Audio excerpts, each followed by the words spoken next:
Hapon po nagkaroon po ng no?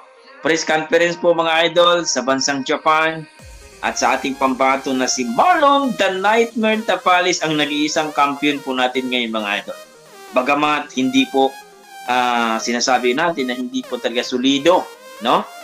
Na naniniwala na matatalo talaga ni Marlon Tapalis ang ating kampiyon, itong si Naoya Inoue. So, good morning mga idol! Mag-umpisa na po tayo, Luzon, Visayas at Mindanao. Kumusta po kayong lahat? At kung bago kayo sa aking YouTube channel mga idol, huwag niyo kalimutan mag-like and subscribe sa ating YouTube channel. It's me, DJL Sports TV. So, pakishare na lang ating live mga idol kung okay lang sa inyo. So, itong pag-uusapan natin mga idol, based lang po sa ating mga, siyempre, sa mga balita. So, ating mga, ika nga, sorbi po sa ating mga boxing fans na marami tayong nababasa, no? Hindi po to haters, hindi rin bitter. Kumbaga, balansi po ang kanilang pagbibigay ng opinion. So, nakita po nila yung quality. Doming Pahardo, good morning idol. So, dito po mga idol, unahin po natin yung respeto. No? Yung respeto po mga idol, Doming Pahardo, shout out sa dyan ha. Yung respeto ni Naoya Inoue dito kay Marlon Tapalis, napakalaki. Saludo siya dito kay Marlon The Nightmare Tapalis, ang ating kampiyon. So kahapon po, nagkaroon po ng press conference sa ating pambato at doon natin nakita yung kababaan ng loob ni Naoya Inoue, no? At sinabi nga niya na hindi po basta-basta itong si Marlon Tapalis, no? Yung kaba, no? Marami pong mga boxing fans na nagsasabi na kinabahan po itong si Naoya Inoue. Bakit ka mo mga idol kinabahan? Kasi marami na pong nangyayari ngayon na ang underdog nanalo compare sa mga talagang sinasabi nating liyamado. So, nagkaroon po ng itong si Naoya Inoue na baka, no? Hindi po natin alam, no? Baka matalo ako nito. Kaya yung respeto niya kay Marlon Tapalis at pag-iingat, nandun mga idol. Nakita natin sa press conference na yung naglamano sila, na talagang nandun yung kababaan ng loob ni Inoue. No? At yung mga nagsasabi na mayroong paturok, yung pin reliever, well mga idol, alam na natin yon, no? At hindi talaga pagbibigyan ng chance na manalo itong si Marlon Tapalis sa totoo na. Kasi ang pen reliever naman mga idol gaya na sinabi natin, part yun na yung pag-ano sa katawan.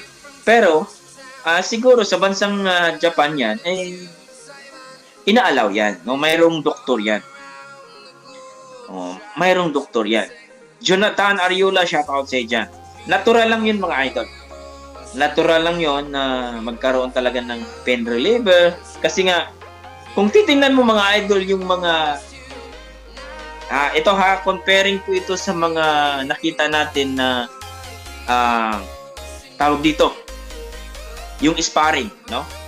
Si Marlon Tapalis, ang kanyang mga ka-sparring, yung mga Pilipino natin na sila si ito si Angkahas, naka-sparring niya. Si Sultan, naka-sparring niya. Si Astrolabio, naka-sparring niya. Itong si Carl Hamis Martin, naka-sparring niya. No? Si Kevin the Great, naka-sparring niya. Pero, si Naoya Inoue mga idol, ang kanyang ka-sparring, malalaki. Di ba nakita nyo? Ang lalaki ng mga Mexicano. Dalawa. Nakita nyo yan mga idol. Sa mga nanood ng aking content, kahit sa mga ibang content, nandun po mga idol, ang lalaki po ng kalaban o ka-sparring ni Naoya Inoue. Doon pala mga idol ay may advantage na po si Naoya Inoue.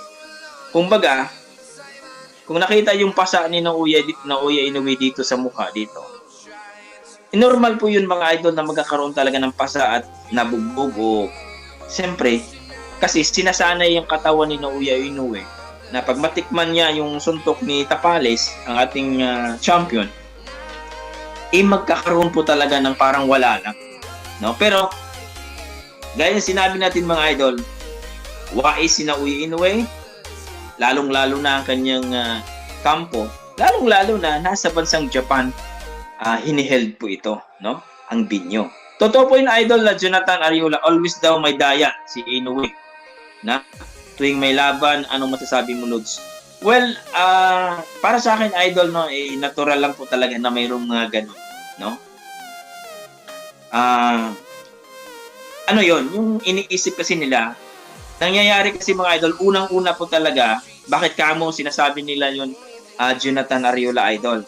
Dahil po yung laban ni, kung maalala nyo, ang ating 4 Division World Champion, si Cham Nonito Donaire, na nagkaroon po ng yung gloves. Kung we talk about the gloves, ino-open na yung gloves, hindi yun pwede eh.